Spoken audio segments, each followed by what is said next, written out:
Welcome to Ghoulish Gab, always spooky, always under 7 minutes. Today we're talking about some hidden gems from the 2000s, the aughts, the first 9 or 10 years, 2000 to 2009. Hell yeah. 10 years.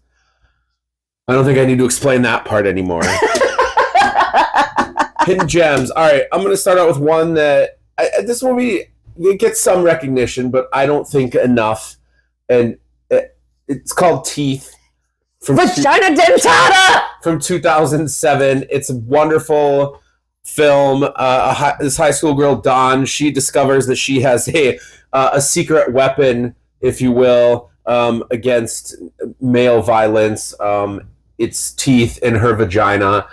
And it's a great movie, the way it's presented and put together. It is the future that liberals want. It's the future that... Yeah. Because ultimately what you learn in this movie is that if you just have some foreplay, you'll be fine. Otherwise, beware. Pretty much. It's great, though. Yeah, it's great. Check it out if you haven't. It's funny and ridiculous, and there's a point to the story. Also, there's a scene where a crab is, like, skittering by a detached penis. It's like a clip that lives in my brain all the time. Keeping in line with this kind of weird vibe, my first selection... Weird. Yes, weird. My first selection was May from 2002. My God, I love that movie. I know. Same. Yep.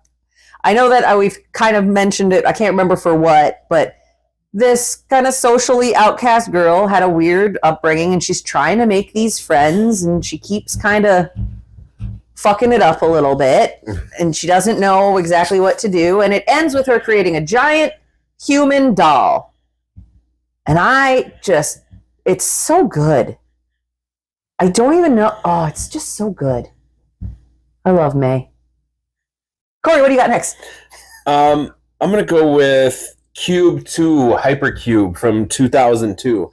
So a lot of people probably know the first Cube movie, and it's a premise that in some ways kind of like Saw, in that these people wake up in this room. They don't know each other or why they're there. But then, of course, they discover that, there's doors that go into other rooms, just these square cube rooms. And so they're trying to navigate and get out of this fucking cube, and there's traps. People are dying. Of course, they can't work well together because they're going crazy in there.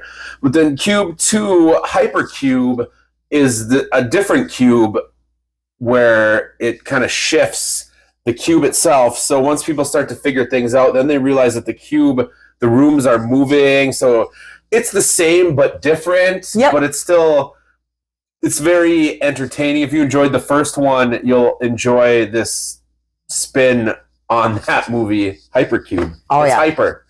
Honestly, I've not hated a single Cube movie. No. Even the ones that are like bad, I still enjoyed. It's a cool premise. Okay, I'm going to go with Primeval from 2007. So when most people think about giant crocodile movies, they think of Lake Placid, which, that's fair. It's got Betty White and a giant crocodile in a lake. But 2007's Primeval is based on a real Nile crocodile that exists called Gustav. He is at least he hasn't been seen in a number of years, but for a long time they estimated, I think, that he was over 100 years old. And he's just this giant fucking man-eating crocodile, because Nile crocodiles are actually, in real life, terrifying, which is part of what makes this movie so terrifying. And yes, there is some early mid-2000s bad CGI at points, but ultimately, it's scary because it's kind of based on a real creature. Maybe not a true story, but a real creature. And if you like Lake Placid, you really need to watch Primeval. Crocodiles. Crocodiles are fucking scary, man. I'm scared of them. Almost scarier than sharks, but not quite. I'm going to go with Elvira's Haunted Hills from 2001. Of course, the Mistress of the Dark movie from 1988. Fucking cult classic across the board. But Haunted Hills doesn't get a lot of love. Of course, Mistress of the Dark is the superior movie. That's not really debatable here. But Haunted Hills is still a lot of fun. It's kind of like it takes place in 1851, and it's kind of a spoof on like all the old Edgar Allan Poe movies or stuff that was based on that. She's so funny. She's just so funny. Yeah, it's good. But she's on her traveling on the way to Paris, and then she ends up spending a night in this mysterious castle, and a bunch of wacky hijinks happen, of course, where she's stuck in the castle for the rest of the movie. But it's fun. It's funny. It's like I said, it's not as good as Mistress of the Dark, but you have to watch it. It's still good. Anything with Elvira in it, you pretty much have to watch. Absolutely. For the last one of mine, I'm going to go with... Okay, hear me out. It's not necessarily a hidden gem because it was a big deal at the time. But I think it's gotten forgotten. And I think it's still really good. I just rewatched it not that long ago. Pitch Black from 2000. Starring Vin Diesel. Yeah, I saw that in the theater, and then I haven't watched it since. I was going to say, like, everybody was stoked about it when it came out. I feel like most of the people I talked to that watched it enjoyed it, but... Wait, that's the sequel to Ghost of Mars? No. Is it? I don't know. I never mind. I know that they released... Pitch Black. I know they released a prequel, but Pitch Black is the first movie of it. And so it stars Vin Diesel as this convict who has gotten some sort of surgery so he can see in the dark.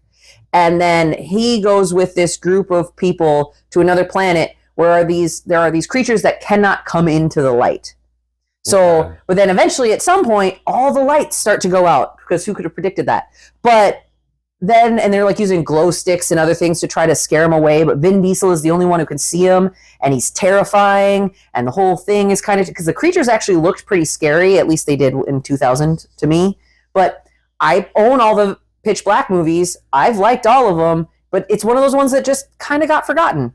What kind of race cars does he drive in that movie? 0 race cars. That's all the time we have for today. Tell us some of your favorite hidden gems from the aughts in the comments, or if you've seen these movies, or whatever. Put whatever you want in the comments. Tell us to fuck ourselves. We're used to it. Yeah, we'll read them. Okay, bye.